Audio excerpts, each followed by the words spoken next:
Okay, good morning everyone. Oh, that's nice. Everyone's nice and bright for a Monday. Well, good morning Queensland, and it's wonderful to be here at this massive Woolworths distribution centre here at Larapinta. And this is I think the largest distribution centre in the Southern Hemisphere.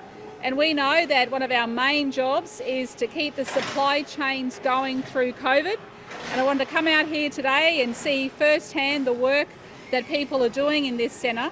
But also too, we want to prioritise these groups of workers to get their vaccine. So I'll have a little bit more to say about that in a moment, but I'm quite sure that everyone out there wants to know our case numbers for today.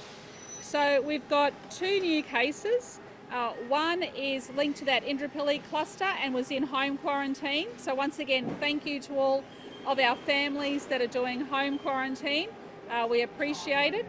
And the second one was overseas acquired in hotel quarantine. So that's really good as well. So Queensland, you are doing a terrific job.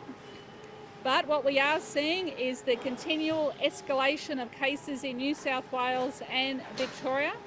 And we have to try and keep Queensland as safe as possible. But we are very concerned that there could be another outbreak at any day.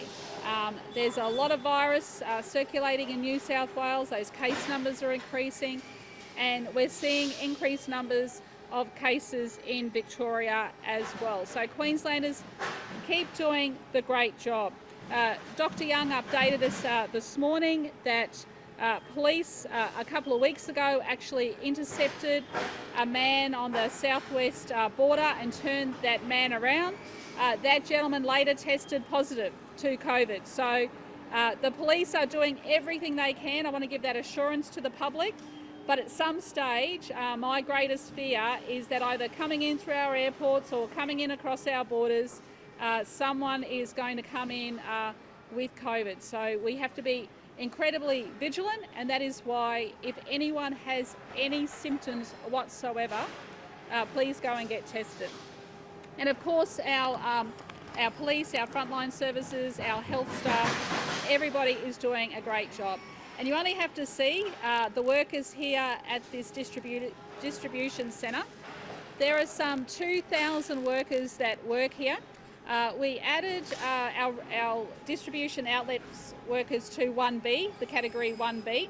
We haven't had a high uptake of that. So what we're planning to do is when we get that 100,000 extra doses of Pfizer that's coming in through from the federal government, we're going to be setting up vaccination hubs where we will actually take people out to these big centres like these distribution centres, and we will give the people the opportunity to get the vaccine. So we've also identified meatworks as well. We want to make sure that we make sure that the people who are working in our supply chains of meatworks are vaccinated, and our food distribution centres. So we've identified about 28 in total, and we will be prioritising those once that extra vaccine comes in. So that's fantastic news. All right, I might hand over to Dr. Young to say a few words, and got the Deputy Premier here who's been working very closely with the distribution companies. I want to thank him for that, keeping the lines of communication updated. And it's good to be in Leanne Enoch's electorate as well.